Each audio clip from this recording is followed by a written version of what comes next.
Hi hello guys, welcome back to Sonu Pallavi kitchen. ನಾನು Roopa. Friends, ಇವತ್ತಿನ ವಿಡಿಯೋದಲ್ಲಿ ತುಂಬಾ ರುಚಿಯಾಗಿರುವಂತಹ ಸೋಯಾಬೀನ್ ಗ್ರೇವಿಯನ್ನು ಹೇಗೆ ಮಾಡೋದು ಅಂತ ನೋಡೋಣ.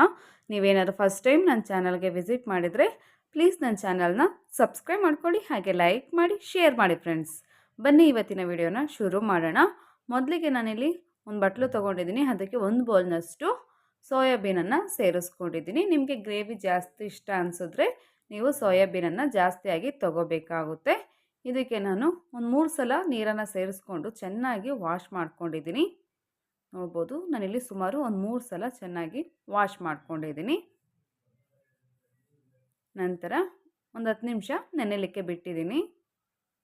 10 ನಿಮಿಷ ಆದ ನಂತರ ನೋಡ್ಬೋದು ಯಾವ ರೀತಿಯಲ್ಲಿ ಸೋಯಾಬೀನ್ ನೆಂದಿದೆ ಅಂತ. ಈ ರೀತಿಯಲ್ಲಿ ನೆನೆಸ್ಕೊಂಡ್ರೆ ಸಾಕು. ಅದರಲ್ಲಿರೋಂಥ ನೀರನ್ನೆಲ್ಲ ಹಿಂಡ್ಬಿಟ್ಟು ನಾನಿಲ್ಲಿ ಒಂದು ಬಟ್ಲಿಗೆ ಎತ್ತಿಟ್ಕೊತಾ ಇದ್ದೀನಿ.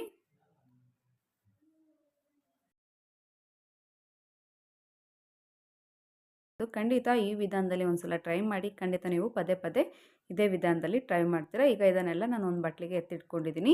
ನಂತರ ನಾನಿಲ್ಲಿ ಒಂದು ಪ್ಯಾನ್ ತೊಗೊಂಡಿದ್ದೀನಿ. ಪ್ಯಾನ್ ಬಿಸಿಯಾದ ನಂತರ ಒಂದು 2 ಟೇಬಲ್ ಸ್ಪೂನಷ್ಟು ಎಣ್ಣೆಯನ್ನು ಸೇರಿಸ್ಕೊಂಡಿದ್ದೀನಿ. ಎಣ್ಣೆ ಬಿಸಿಯಾದ ನಂತರ ಒಂದೆರಡು ಮೀಡಿಯಮ್ ಸೈಜ್ ಈರುಳ್ಳಿನ ಈ ರೀತಿ ಕಟ್ ಮಾಡಿಬಿಟ್ಟು ಸೇರಿಸ್ಕೊಂಡಿದ್ದೀನಿ. ಹಾಗೆ ಒಂದು ಬೆಳ್ಳುಳ್ಳಿ ಗೆಡ್ಡೆ ಎಸಳು, ಹಾಗೆ ಒಂದು ಅರ್ಧ ಇಂಚಷ್ಟು ಶುಂಠಿಯನ್ನು ಸೇರಿಸ್ಕೊಂಡಿದ್ದೀನಿ. ಹಾಗೆ ಒಂದು ಟೊಮೊಟೊವನ್ನು ಚಿಕ್ಕದಾಗಿ ಕಟ್ ಮಾಡಿ ಸೇರಿಸ್ಕೊಂಡಿದ್ದೀನಿ. ಸ್ವಲ್ಪ ಚೆನ್ನಾಗಿ ಎಣ್ಣೆಯಲ್ಲಿ ಫ್ರೈ ಮಾಡಿಬಿಟ್ಟು ಮಿಕ್ಸಿ ಜಾರ್ಗೆ ಸೇರಿಸ್ಕೊಂಡು ರುಬ್ಕೋಬೇಕಾಗುತ್ತೆ. ಸುಮಾರು ನಾನು ಒಂದು 5 ನಿಮಿಷ ಮೀಡಿಯಮ್ ಫ್ಲೇಮಲ್ಲಿ ಇಟ್ಕೊಂಡು ಬೇಯಿಸ್ಕೊಂಡಿದ್ದೀನಿ. ಈ ರೀತಿ ನಾವು ಈರುಳ್ಳಿ, ಬೆಳ್ಳುಳ್ಳಿ, ಶುಂಠಿ ಹಾಗೆ ಟೊಮೊಟೊವನ್ನು ಎಣ್ಣೆಯಲ್ಲಿ ಫ್ರೈ ಮಾಡಿ ಗ್ರೇವಿಯನ್ನು ಮಾಡೋದ್ರಿಂದ ಸೋಯಾಬೀನ್ ಗ್ರೇವಿ ತುಂಬಾ ಚೆನ್ನಾಗಿರುತ್ತೆ. ಖಂಡಿತ ಈ ವಿಧಾನದಲ್ಲಿ ಒಂದು ಸಲ ಟ್ರೈ ಮಾಡಿ. ನೋಡ್ಬೋದು, ಒಂದು 5 ನಿಮಿಷ ಇದನ್ನು ತಣ್ಣಗಾಗಲಿಕ್ಕೆ ಬಿಡಬೇಕಾಗುತ್ತೆ. ನೋಡಿ, ನಾನು ಈ ರೀತಿಯಲ್ಲಿ ಫ್ರೈ ಮಾಡ್ಕೊಂಡಿದ್ದೀನಿ. ಒಂದು 5 ನಿಮಿಷ ತಣ್ಣಗಾಗಲಿಕ್ಕೆ ಬಿಡೋಣ. ನಂತರ ಅದೇ ಪ್ಯಾನ್ಗೆ ಮತ್ತೆ ಒಂದು ಸ್ಪೂನಷ್ಟು ಎಣ್ಣೆಯನ್ನು ಸೇರಿಸ್ಕೊಂಡಿದ್ದೀನಿ. ನಂತರ ಮೊದಲೇ ನೆನೆಸಿಟ್ಕೊಂಡಿದ್ವಲ್ಲ ಆ ಸೋಯಾಬೀನನ್ನು ಸ್ವಲ್ಪ ಎಣ್ಣೆಯಲ್ಲಿ ಫ್ರೈ ಮಾಡ್ಕೊತಾ ಇದ್ದೀನಿ. ಒಂದು 7 ನಿಮಿಷ ಮೀಡಿಯಮ್ ಫ್ಲೇಮಲ್ಲಿ ಇಟ್ಕೊಂಡು ಫ್ರೈ ಮಾಡ್ಕೊಂಡಿದ್ದೀನಿ. ನಂತರ ಮೊದಲೇ ಎಣ್ಣೆಯಲ್ಲಿ ಫ್ರೈ ಮಾಡ್ಕೊಂಡಿದ್ವಲ್ಲ ಅದನ್ನು ಒಂದು ಮಿಕ್ಸಿ ಜಾರ್ಗೆ ಸೇರಿಸ್ಕೊಂಡು ಸ್ವಲ್ಪ ನೀರನ್ನು ಸೇರಿಸ್ಕೊಂಡು ನೋಡಿ ಈ ರೀತಿಯಲ್ಲಿ ರುಬ್ಕೊಂಡಿದ್ದೀನಿ. ನಂತರ ನಾನಿಲ್ಲಿ ಒಂದು ಕಡಾಯಿಯನ್ನು ತೊಗೊಂಡಿದ್ದೀನಿ. ಅದಕ್ಕೆ ಒಂದು 3 ಟೇಬಲ್ ಸ್ಪೂನಷ್ಟು ಎಣ್ಣೆಯನ್ನು ಸೇರಿಸ್ಕೊಂಡಿದ್ದೀನಿ. ಅದಕ್ಕೆ ಚಕ್ಕೆ, ಒಂದು ಅನಾನಸ್ ಫ್ಲವರು, ಹಾಗೆ ಒಂದೆರಡು ಏಲಕ್ಕಿಯನ್ನು ಸೇರಿಸ್ಕೊಂಡಿದ್ದೀನಿ. ಹಾಗೆ ಒಂದು ಮೀಡಿಯಮ್ ಸೈಜ್ ಈರುಳ್ಳಿನ ಈ ರೀತಿ ಚಿಕ್ಕದಾಗಿ ಕಟ್ ಮಾಡಿ ಸೇರಿಸ್ಕೊಂಡಿದ್ದೀನಿ. ಈರುಳ್ಳಿ ಚೆನ್ನಾಗಿ ಫ್ರೈ ಆದ ನಂತರ ಮೊದಲೇ ರುಬ್ಬಿಟ್ಕೊಂಡಿರೋಂತಹ ಮಸಾಲ ಪೇಸ್ಟನ್ನು ಸೇರಿಸ್ಕೊತಾ ಇದ್ದೀನಿ. ಈಗ ಸ್ವಲ್ಪ ಹಸಿ ಸ್ಮೆಲ್ ಕ್ಲಿಯರ್ ಆಗಬೇಕು, ಅಲ್ಲಿವರೆಗೂ ಕೂಡ ಫ್ರೈ ಮಾಡ್ಕೊಳ್ಳೋಣ. ನೋಡ್ತಾ ಇದ್ರೇ ತಿನ್ನಬೇಕು ಅನಿಸುತ್ತೆ, ಅಷ್ಟು ರುಚಿಯಾಗಿರುತ್ತೆ ಈ ಸೋಯಾಬೀನ್ ಗ್ರೇವಿ. ಆರೋಗ್ಯಕ್ಕೂ ಕೂಡ ತುಂಬಾ ಒಳ್ಳೆಯದು. ಮನೆಯಲ್ಲಿ ಪ್ರತಿಯೊಬ್ಬರು ಕೂಡ ಇಷ್ಟಪಟ್ಟು ತಿಂತಾರೆ. ಈ ವಿಧಾನದಲ್ಲಿ ಒಂದು ಸಲ ಟ್ರೈ ಮಾಡಿ. ನಂತರ ಇದಕ್ಕೆ ನಾನಿಲ್ಲಿ ಧನಿಯಾ ಪುಡಿಯನ್ನು ಸೇರಿಸ್ಕೋತಾ ಇದ್ದೀನಿ. ಸುಮಾರು ಒಂದು 2 ಸ್ಪೂನಷ್ಟು ಧನಿಯಾ ಪುಡಿಯನ್ನು ಸೇರಿಸ್ಕೊಂಡಿದ್ದೀನಿ.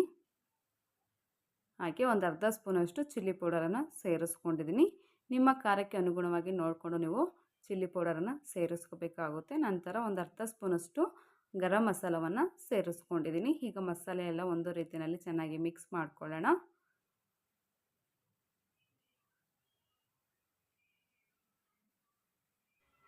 ನಂತರ ಮಿಕ್ಸಿ ಜಾರ್ಗೆ 1 ಗ್ಲಾಸಷ್ಟು ನೀರನ್ನು ಸೇರಿಸ್ಕೊಂಡು ಆ ಮಸಾಲ ನೀರನ್ನು ಕೂಡ ಸೇರಿಸ್ಕೊಂಡಿದ್ದೀನಿ. ಹಾಗೆ ರುಚಿಗೆ ತಕ್ಕಷ್ಟು ಉಪ್ಪನ್ನು ಕೂಡ ಸೇರಿಸ್ಕೊಂಡಿದ್ದೀನಿ. ಈಗ ಚೆನ್ನಾಗಿ ಒಂದು ಸಲ ಮಿಕ್ಸ್ ಮಾಡ್ಕೊಳ್ಳೋಣ.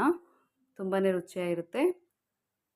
ನೋಡಿ ಗ್ರೇವಿ ಯಾವ ರೀತಿಯಲ್ಲಿ ರೆಡಿ ಆಗ್ತಾಯಿದೆ ಅಂತ. ಆಲ್ರೆಡಿ ನಾನು ಸುಮಾರು ಚಪಾತಿ, ಪೂರಿ, ದೋಸೆಗೆ ಕಾಂಬಿನೇಷನ್ ಆಗಿರುವಂತಹ ಗ್ರೇವಿಗಳನ್ನು ಶೇರ್ ಮಾಡಿದ್ದೀನಿ. ಫ್ರೆಂಡ್ಸ್, ನೀವು ಇನ್ನೂ ನೋಡಿಲ್ಲ ಅಂದರೆ ಪ್ಲೀಸ್ ಒಂದ್ಸಲ ನಾನು ಡಿಸ್ಕ್ರಿಪ್ಷನ್ ಬಾಕ್ಸಲ್ಲಿ ಲಿಂಕನ್ನು ಕೊಟ್ಟಿರ್ತೀನಿ, ಖಂಡಿತ ಒಂದ್ಸಲ ಚೆಕ್ ಮಾಡ್ಕೊಳ್ಳಿ.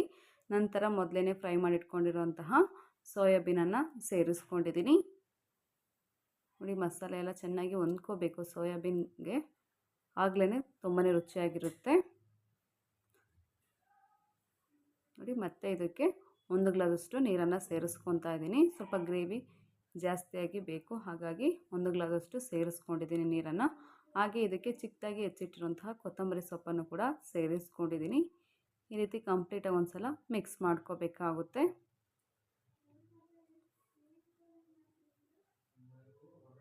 ಮತ್ತು ನಾನು ನೀರನ್ನು ಸೇರಿಸ್ಕೊಂಡಿರೋದ್ರಿಂದ ಸ್ವಲ್ಪ ಉಪ್ಪನ್ನು ಸೇರಿಸ್ಕೊಂಡು ಚೆನ್ನಾಗಿ ಒಂದು ಸಲ ಮಿಕ್ಸ್ ಮಾಡ್ಕೊತಾ ಇದ್ದೀನಿ.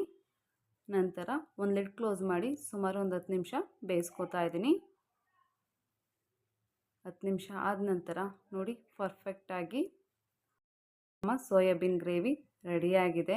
ನೋಡ್ತಾ ಇದ್ರೇ ತಿನ್ನಬೇಕು ಅನಿಸುತ್ತೆ. ಖಂಡಿತ ನೀವು ಕೂಡ ಮನೆಯಲ್ಲಿ ಟ್ರೈ ಮಾಡಿ ಟೇಸ್ಟಿಯಾಗಿತ್ತು ಅಂತೇಳಿ ಕಮೆಂಟ್ ಮಾಡಿ. ಈಗ ರೆಡಿಯಾಗಿರುವಂತಹ ಸೋಯಾಬೀನ್ ಗ್ರೇವಿಯನ್ನು ನಾನಿಲ್ಲಿ ಒಂದು ಬೌಲಿಗೆ ಹಾಕಿದ್ದೀನಿ. ನೋಡಿದ್ರಲ್ಲ ಫ್ರೆಂಡ್ಸ್, ಎಷ್ಟು ಈಸಿಯಾಗಿ ಸೋಯಾಬೀನ್ ಗ್ರೇವಿಯನ್ನು ಮಾಡೋದು ಅಂತ. ಇವತ್ತಿನ ವಿಡಿಯೋ ನಿಮಗೆ ಸ್ವಲ್ಪನಾದರೂ ಇಷ್ಟ ಆಗಿದರೆ ಪ್ಲೀಸ್ ನನ್ನ ಚಾನಲ್ನ ಸಬ್ಸ್ಕ್ರೈಬ್ ಮಾಡ್ಕೊಳ್ಳಿ, ಹಾಗೆ ಲೈಕ್ ಮಾಡಿ, ಶೇರ್ ಮಾಡಿ friends. Thank you for watching.